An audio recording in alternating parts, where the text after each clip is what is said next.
ప్రియ సహోదరి సహోదరులారా, మనము పెంతెకోస్తు మహోత్సవాన్ని కొనియాడుతూ ఉన్నాం. దీనిని పవిత్ర ఆత్మ వేంచేసినటువంటి దినముగా మనమందరము కూడా నమ్మి పండుగ చేసుకుంటూ ఉన్నాం. ఈ యావత్ ప్రపంచంలో ఉన్నటువంటి ఈ సంఘం ప్రారంభమైనటువంటి దినాన్నే ఈ పవిత్రాత్మ వేంచేసిన రోజున జరిగినది. మరి ఈనాడు ఈ యొక్క పవిత్రాత్మ పండుగ దినాన మనకు పవిత్రాత్మ శక్తి క్రీస్తుకు సాక్షులుగా ఉండమని ఆహ్వానిస్తుంది మనందరినీ కూడా. పవిత్రాత్మ యొక్క శక్తి మనందరినీ కూడా క్రీస్తుకి సాక్షులుగా ఉండమని చెప్పి ఆహ్వానిస్తుంది. ఇక్కడ ఉన్నటువంటి మనమందరము కూడా ఆ క్రీస్తుకి సాక్షులుగా ఉండాలి. మన రక్షకుడు, మన యొక్క జీవన ప్రదాత, మెస్సయ అయినటువంటి ఆ క్రీస్తు ప్రభువునకు మన యొక్క జీవితాల ద్వారా మనం ఏ విధంగా ఉండాలి? సాక్షులుగా ఉండాలి. మొట్టమొదటి విషయాన్ని గురించి ధ్యానించినట్లయితే, ఈ యొక్క సంఘం స్థాపన జరిగినది పవిత్రాత్మ వేంచేసినటువంటి రోజు. మనమందరము కూడా ఏ సంఘం ఉద్భవించింది అని కొట్లాడుకుంటూ ఉంటాం కదా, దానికి తావులేదు. పవిత్రాత్మ వేంచేసినటువంటి ఈ దినాన ఈ యొక్క సంఘం అనేటువంటిది ప్రారంభమైనది. ఆనాటి నుండి ఈనాటి వరకు కూడా కథోలిక శ్రీసభ దేదీప్యమానంగా దేవుని యొక్క కృపలో ఎంతో గొప్పగా ఫలిస్తూ ఫలప్రదం చెందుతూ ప్రజ్వరిల్లుతూనే ఉంది. పవిత్రాత్మ ఆగమన దినాన లేదా పవిత్రాత్మ రాక ద్వారా శ్రీసభ సంఘం స్థాపించబడినది అని మనం విశ్వసిస్తూ ఉన్నాం. దాన్ని బట్టి మనం చదివినటువంటి మొదటి పట్టణంలో కొన్ని విషయాలు మనకు సుస్పష్టం చేయబడ్డాయి. వారందరూ కూడా, శిష్యులందరూ కూడా ఒకచోట కూడి ప్రార్థన చేసుకుంటూ ఉన్నారని, వారిపైన ఒక బలమైనటువంటి గాలి శబ్ద రూపంలో వీచి మరియు వారిపై అగ్ని జ్వాలల రూపంలో నిలవబడినది ఈ యొక్క పవిత్రాత్మ యొక్క శక్తి అన్నటువంటి విషయాన్ని, మరియు వీరందరూ కూడా వివిధ భాషలలో మాట్లాడసాగారు అన్నటువంటి సత్యాన్ని మనం మొదటి పట్టణంలో ఆలకించి ఉన్నాం. పవిత్రాత్మ యొక్క శక్తి శ్రీసభ ఆరంభానికి మూలం, ఆధారం మరియు పుట్టుకకు సంకేతం అని చెప్పి మనం అందరం కూడా విశ్వసించాలి. పవిత్రాత్మ ఏం చేసింది? భయపడుతున్నటువంటి వారికి ధైర్యాన్ని ఇచ్చింది. మనందరికీ తెలుసు, క్రీస్తు ప్రభువు మరణించిన తర్వాత ఆయన యొక్క శిష్యులందరూ కూడా చెల్లాచెదరైపోయారు, వివిధ ప్రాంతాలకు వెళ్ళిపోయారు. వారి వారి స్వగృహాలకు లేదా వివిధ ప్రాంతాలకు ప్రయాణమైపోయారు. కానీ క్రీస్తు ప్రభు యొక్క సమక్షంలోనే మరికొందరు శిష్యులు ఈయనెవరో కూడా నాకు తెలియదని చెప్పేసి బొంకారు. అటువంటి వారిలో ప్రథముడు పేతురు గారు. ఈయన నేను చూడలేదు, ఈయన నేను ఎరగలేదు, ఈయనతో నేను ఉండలేదు అని చెప్పి ముమ్మారుగా బొంకుతూ ఉన్నాడు. అటువంటి భయభ్రాంతుడైనటువంటి పేతురు, కలత చెందినటువంటి పేతుడు, సంఘానికి భయపడినటువంటి వాడు, మనుషులకు భయపడినటువంటి వాడు, ఒక దాసికి భయపడినటువంటి వాడు, ఏకంగా పవిత్రాత్మ ఎప్పుడైతే తనపై వేంచేసి వచ్చినదో, పవిత్రాత్మ ఎప్పుడైతే ఆయన్ను నింపినదో, ఆ పవిత్రాత్మ శక్తి ఆయన్ని ఎంతో బలోపేతం చేసి 3000 మంది ఉన్నటువంటి స్థలంలో ఇటువంటి పరికరాలు ఏమీ లేకుండానే అనర్గళంగా ఆయన నమ్ముకున్నటువంటి ఆ దేవునికి సాక్ష్యం ఇచ్చేటట్లు చేస్తుంది. భయాందోళనలను, మనిషిలో ఉన్నటువంటి పిరికితనాన్ని తీసివేస్తుంది అని చెప్పి మనకు ఈనాడు ఈ పండుగ ద్వారా వాక్యాలు బోధిస్తూ ఉన్నాయి. పేతురు గారి గురించి మనకు తెలియనందు ఏమీ లేదు. ఆయన ప్రభు ఎవరో తెలియదు, ప్రభువును మేము చూడలేదు, ఆయనతో మేము నివసించలేదు అంటూ ఒక దాసి అడిగినటువంటి ప్రశ్నలు, ఒక ఇంట్లో పని చేసుకునేటువంటి పనిగత్తె అడిగినటువంటి ప్రశ్నకు దిగ్భ్రాంతికి గురి అవుతాడు, బాధకు గురి అవుతాడు, వీటన్నిటికంటే భయానికి గురి అవుతాడు. ఆ భయానికి గురి అయినటువంటి వాడు ఆ విధంగా బొంకుతాడు. మరి బొంకినటువంటి ఈ వ్యక్తికి అదే స్వరము 3000 మందికి ఎలా ఈయన మెస్సయ్య, ఈయన లోకరక్షకుడు, ఈయన మృత్యుంజయుడయ్యాడు, ఆయన చెప్పినట్లుగానే మరణాన్ని చవిచూచాడు, భారమైనటువంటి శిలువ ద్వారా భూస్థాపితం గావించబడ్డాడు, 3వ దినాన మృత్యుంజయుడై లేచాడు అన్నటువంటి ఈ యొక్క నగ్న సత్యాన్ని 3000 మందికి ఎంత గొప్పగా బోధించగలిగాడు. అంత గొప్పగా బోధించడానికి కావలసినటువంటి శక్తి, అటువంటి యుక్తి, అటువంటి జ్ఞానం ఆయనకు ఎక్కడి నుంచి వచ్చినది? పవిత్రాత్మ ఆయనపై వేంచేసి రావటం వల్ల మనమందరము విశ్వసించవలసింది, పవిత్రాత్మ మనలో ఉన్నటువంటి భయాందోళనలను తొలగించి వేస్తుంది అన్నటువంటి విషయాన్ని మనమందరము కూడా గ్రహించాలి. రెండవదిగా చూసినట్లయితే భిన్నత్వంలో ఏకత్వం అనేది పవిత్రాత్మ యొక్క పనితీరు అన్నటువంటి విషయాన్ని మనం చదివినటువంటి వాక్యాలు మనకు బోధిస్తూ ఉన్నాయి. భిన్నత్వంలో ఏకత్వము అన్నటువంటి సందేశాన్ని అపోస్తల చర్యలు 2వ అధ్యాయము 5 నుంచి 11 ప్రాంతాల నుండి వచ్చినటువంటి దైవజనులందరూ కూడా ఒకచోట గుమిగూడారు, ఒకచోట చించటం ప్రారంభించారు. అయితే ఆ జనసమూహంలోని ప్రతి వ్యక్తి తమ తమ సొంత భాషలతో మాట్లాడుకుంటూ ఉండేటువంటి వారు. అలా తమ తమ సొంత భాషలతో మాట్లాడుకున్నటువంటి వారందరూ కూడా ఒకే విధమైనటువంటి వారి వారి భాషలో ఆలకించడం ప్రారంభిస్తున్నారు. కానీ మాట్లాడుతున్నటువంటి వారందరూ కూడా గలిలీయులే. వారికి తెలిసినటువంటి భాష గలిలీయ భాష మాత్రమే. కానీ ఆ ప్రాంతం నుంచి వచ్చినటువంటి వారు ఆ ప్రాంత భాష మాట్లాడుతుండగా వివిధ ప్రాంతాల నుంచి వచ్చినటువంటి వ్యక్తులు వారి వారి భాషలో ఆలకించగలుగుతున్నారు, అర్థం చేసుకోగలుగుతూ ఉన్నారు. ఈ విధంగా పవిత్రాత్మ యొక్క శక్తి వారిపై అంత గొప్పగా ఆవరించి ఏకత్వంలో భిన్నత్వమే పవిత్రాత్మ యొక్క పనితీరు అన్నటువంటి సత్యాన్ని మనందరికీ కూడా తెలియచేస్తుంది. ఈ జాతులన్నీ కూడా వేరు వేరు జాతులు, వేరు వేరు ప్రదేశాల నుంచి వచ్చినటువంటి జాతులు. కానీ ఆ జాతులన్నింటినీ కూడా ఐక్యం చేస్తుంది ఈ పవిత్రాత్మ. అందువల్లనే భిన్నత్వంలో ఏకత్వం అన్నది. భిన్నంగా ఉన్నటువంటి ఈ యొక్క ప్రజలు, భిన్నంగా ఉన్నటువంటి ఈ జాతులన్నీ కూడా ఐక్యం చేయబడుతున్నాయి, ఏకం చేయబడుతున్నాయి. దేని ద్వారా? పవిత్రాత్మని యొక్క శక్తి ద్వారా ఇవన్నీ కూడా ఐక్యం చేయబడుతూ ఉన్నాయి. ఆది కాండంలో చూసినట్లయితే 11వ అధ్యాయం 1 నుంచి 9 వాక్యాలు చదివినట్లయితే బాబేలు గోపురం యొక్క వృత్తాంతం అక్కడ మనకు వివరించబడుతుంది. ఈ బాబేలు గోపురం యొక్క వృత్తాంతంలో వారందరూ కూడా ఏక మనస్కులై ఉండగా వారందరిని ఏం చేస్తున్నది? చెల్లాచెదురు చేస్తుంది, వేరుపరుస్తుంది, విభజిస్తుంది. కానీ అది దైవ సంకల్పం కాదు, అది మానవ సంకల్పం. బాబేలు గోపురం నిర్మాణం అనేటువంటిది మానవ సంకల్పం, మానవ నిర్ణయం. కాబట్టి వారందరూ కూడా ఐక్యంగా ఏదో ఒకటి సాధించాలి అన్నటువంటి ఉద్దేశంతో మొదలుపెట్టినటువంటి కార్యం అది. కానీ వారందరూ వివేకంగా చేస్తున్నటువంటి కార్యంలో దేవుడు ఏం చేస్తున్నాడు? అక్కడ విభజనను సృష్టిస్తూ ఉన్నాడు.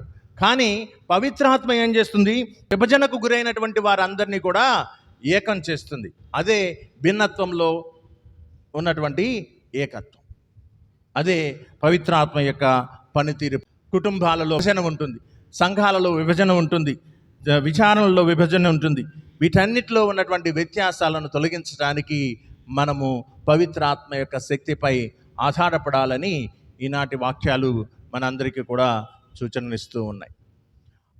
ఒకరినొకరు అనేక విధాలుగా నిందిస్తూనో, అనేకమైనటువంటి మాటలతోటి, అనేకమైనటువంటి విధాలుగా ఒకరినొకరు గాయపరుచుకుంటూ ఉండేటువంటి సంఘాలలో, విచారణలో, సంఘ సభ్యులలో, కుటుంబాలలో ఉన్నటువంటి ఈ యొక్క విభేదాలన్నింటినీ కూడా పవిత్రాత్మ ప్రేరణ వలన, పవిత్రాత్మ యొక్క శక్తి వలన వాటన్నిటిని కూడా తొలగించుకొని ఏకంగా జీవించమని చెప్పేసి ఆ ప్రభు మనకు పిలుపునిస్తూ ఉన్నారు. మూడవదిగా చూసినట్లయితే పవిత్రాత్మ యొక్క శక్తి నూతన సృష్టికి ప్రారంభం అన్నటువంటి విషయాన్ని మనం గుర్తుపెట్టుకోవాలి. ఆది కాండంలో మనం చూస్తూ ఉంటాము, నూతన సృష్టిని మనకు గుర్తు చేస్తుంది. ఏ విధంగా దేవుడు సృష్టిని ప్రారంభించాడు అన్నటువంటి సత్యాన్ని ఆ యొక్క ఆది కాండం మనకు తెలియజేస్తుంది.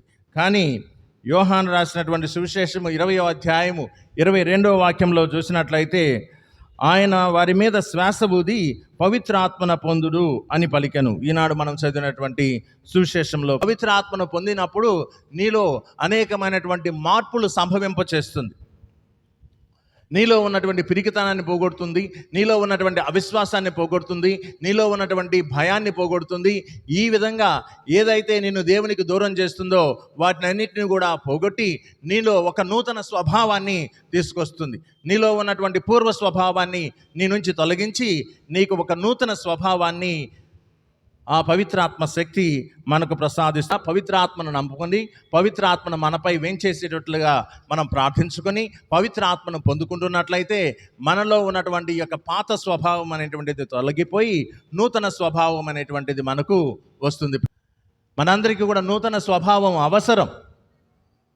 గుడికి వచ్చినంత మాత్రాన పాత స్వభావం పోయిందనుకుంటే కుదరదు. అది పోదు, పోగొట్టుకోవాలి. చాలామందికి పోలే. మనం దేవాలయానికి వస్తున్నాము, దేవుని యొక్క వాక్యాన్ని ఆలకిస్తున్నాము, దేవుని యొక్క వాక్యాన్ని పఠిస్తున్నాము, పవిత్ర ఆత్మచేత నింపబడుతున్నాము, పవిత్రమైనటువంటి దివ్య శరీర రక్తాలను నేను స్వీకరిస్తున్నాను అన్నటువంటి ధైర్యము నీలో ఉన్నప్పుడు ఇదిగో ఈ పాత స్వభావం అనేటువంటిది కూడా మనలో నుంచి పోతూ ఉండాలి. మనకు వయసు పెరుగుతూ ఉంటుంది, దేవునిలో పెరుగుతూ ఉన్నాము. ఇలా పెరుగుతూ ఉన్నప్పుడు మనలో మెల్లమెల్లగా పాత స్వభావం అనేటువంటిది పోగొట్టుకొని ఒక నూతన సృష్టిని, నూతన స్వభావాన్ని మనలో పెంపొందించుకోవాలి. అప్పుడే మనం నిజమైనటువంటి క్రైస్తవులము అని చెప్పేసి పిలువబడతాము, నిజమైనటువంటి క్రీస్తు యొక్క అనుసరులము అని చెప్పేసి మనం చెప్పుకోగలుగుతాం. ఎన్ని సంవత్సరాలు దేవాలయానికి వచ్చినా, ఎన్ని సంవత్సరాలు దేవాలయంలో నివసించినా, ఎన్ని సంవత్సరాలు దివస ప్రసాదాన్ని స్వీకరించినా, ఎన్ని సంవత్సరాలు ఇటువంటి పవిత్రమైనటువంటి పండుగలు చేసుకున్నప్పటికీ కూడా ఇసుమంతైనా సరే మనలో మార్పు అనేటువంటిది లేకపోయినట్లయితే, ఇసుమంతైనా సరే మనలో ఉన్నటువంటి పాత స్వభావాన్ని మనం పోగొట్టుకోకుండా ఉన్నట్లయితే దాని వలన ప్రయోజనం ఏమున్నది? అందుకే కదా ప్రభువు చెప్పేది, లోకమంతటిని సంపాదించి నీ యొక్క ఆత్మను కోల్పోయిన ప్రయోజనం ఏమున్నదని. అదే ఈనాడు పవిత్రాత్మ కూడా మనందరికీ బోధిస్తుంది. ఒకసారి ఆత్మ పరిశీలన చేసుకోండి. నేను ఎప్పుడు కూడా ఆ యొక్క పాత స్వభావాన్ని పట్టుకొని వేలాడుతూ ఉన్నానా, దాన్ని వదిలేయటానికి నేను సంసిద్ధుడిగా ఉన్నానా అన్నటువంటి విషయాన్ని ఆలోచించండి, ధ్యానించండి.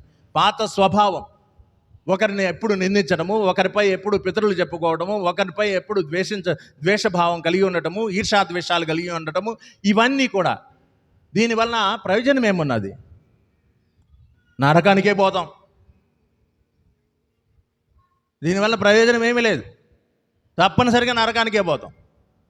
అక్కడ అడిగే ప్రశ్న కూడా అదేనేమో, ఇన్నిసార్లు దేవాలయానికి వచ్చావు, ఇన్నిసార్లు మొక్కున్నావు, ఇన్నిసార్లు ప్రార్థన చేశావు, ఇన్నిసార్లు దివ్య ప్రసాదాన్ని స్వీకరించావు, ఇన్నిసార్లు దేవుని యొక్క వాక్యాన్ని పఠించావు, ఇన్నిసార్లు దేవుని యొక్క వాక్యాన్ని ఆలకించావు, చివరికి నీ గత ఏంటి? నీ తోటి వారిని ప్రేమించలేవు, నీ ఇష్టానుసారంగా నువ్వు మాట్లాడతావు, నీ ఇష్టానుసారంగా నువ్వు వ్యవహరిస్తావు, నీ యొక్క పాత స్వభావానికి స్వస్తి చెప్పి నూతన స్వభావాన్ని నీలో అలవర్చుకోవడానికి నీలో ఇసుమంతైనా సరే సంసిద్ధత లేదే. అటువంటప్పుడు నీవు దేవుని యొక్క సన్నిధికి రావడానికి ఏ విధమైనటువంటి యోగ్యత కలిగి ఉంటావు? కలిగి ఉంటాం. అదే చెప్తూ ఉన్నాడు, ఈ పవిత్ర ఆత్మ పండుగ దినాన మనందరికీ కూడా ప్రబోధిస్తూ ఉన్నాడు, నీలో ఒక నూతన సృష్టిని ఏర్పరచుకో, ఆయన యొక్క పవిత్ర ఆత్మశక్తి నీపై వేంచేసి వస్తూ ఉన్నది అన్నటువంటి విషయాన్ని ఆ ప్రభు మనకు సుస్పష్టం చేస్తూ ఉన్నాడు. నాలుగవదిగా పవిత్ర ఆత్మ మనలను సాక్షులుగా చేస్తూ ఉన్నాడు. ఎవరికి సాక్షులుగా చేస్తూ ఉన్నాడు? ప్రభు అయినటువంటి క్రీస్తుకి సాక్షులుగా చేస్తూ ఉన్నాడు. అపోస్తల చర్యలు 1వ అధ్యాయం 8వ వాక్యంలో చూసినట్లయితే, పవిత్ర ఆత్మ మీ పైకి వచ్చినప్పుడు మీరు శక్తిని పొందుదురు, భూ దిగంతముల వరకు నాకు సాక్షులై ఉందురు అని చెప్పి ఆ యొక్క వాక్యం పలుకుతుంది. భూ దిగంతముల వరకు మనం ఏ విధంగా ఉండాలట? సాక్షులుగా ఉండాలి అని చెప్తూ ఉన్నాడు. మనము కూడా ప్రభు అయినటువంటి క్రీస్తుకి సాక్షులుగా జీవించమని మనకు ఈనాడు జ్ఞాపకం చేస్తూ ఉన్నది ఈ యొక్క పఠనాలన్నీ కూడా. చిన్న చిన్న సేవా కార్యాలు మనకు మన ప్రభు అయినటువంటి క్రీస్తుకి సాక్ష్యం ఇచ్చేటువంటి వారిగా మనలందరినీ కూడా తీర్చిదిద్దుతుంది. సంఘం నిర్మించబడాలంటే ఈ సంఘ నిర్మాణానికి పవిత్రాత్మ ఏం చేస్తుంది? పవిత్రాత్మ యొక్క వరములను, ఫలములను దయచేస్తుంది. కొరింథీయులకు రాసినటువంటి మొదటి లేఖలో 12వ అధ్యాయం 4 నుంచి 7 వరకు చదువుకున్నట్లయితే, వరములు భిన్నమైన పవిత్రాత్మ మాత్రం ఒక్కటే. వరాలన్నీ కూడా భిన్నంగా ఉంటాయి, కానీ పవిత్రాత్మ మాత్రం ఒక్కటే. ప్రతి ఒక్కరికి ప్రత్యేకమైనటువంటి వరం ఉన్నది, అది సంఘ శ్రేయస్సుకు ఉపయోగపడాలి. మనమందరం కూడా సంఘజీవులం కదా, సంఘ సభ్యులం కదా, ఈ యొక్క చర్చలో భాగస్థులం కదా.